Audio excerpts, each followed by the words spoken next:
are listening to EnlightenMental with ChiOhi.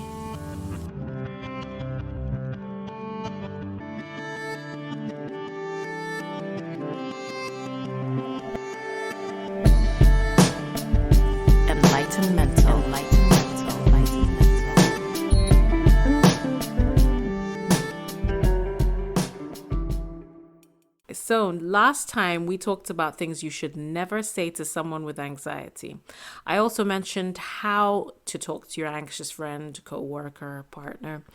I did promise more details, and that's what we're talking about today.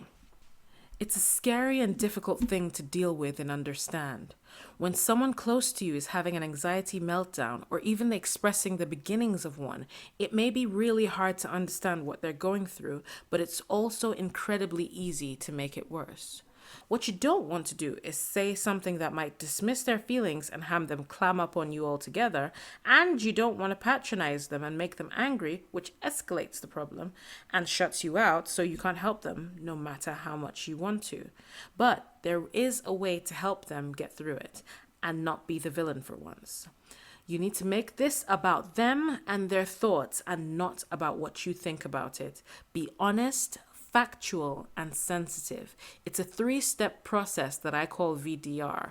Validate, de-escalate, and reinforce. So, validate. The first thing you need to do is to validate their feelings. I understand that you're feeling hugely anxious right now because to them it is huge. Whatever it is they are in a bit of a panic or a bit anxious about is a big deal to them. So you need to treat it as such. You have to validate their feelings.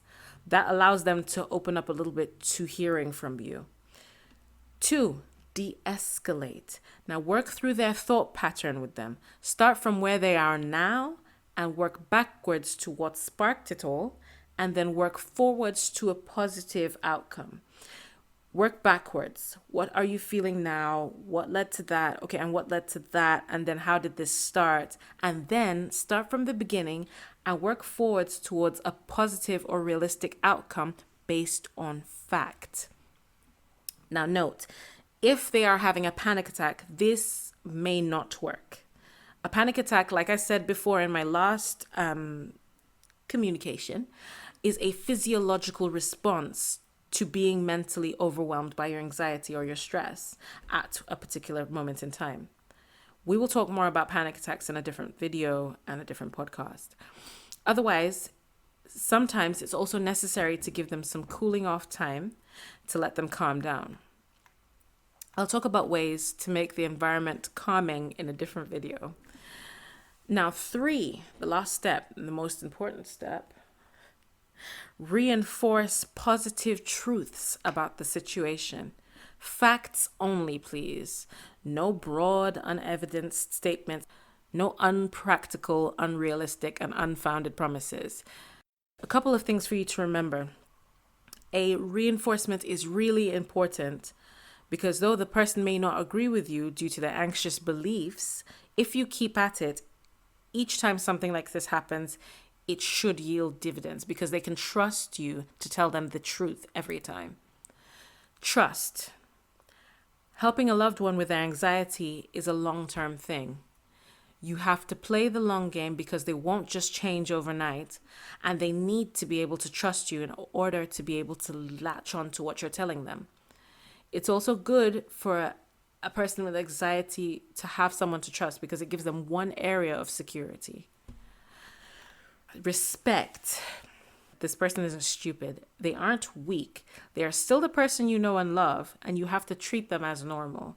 Just be sensitive to this thing that you know about them.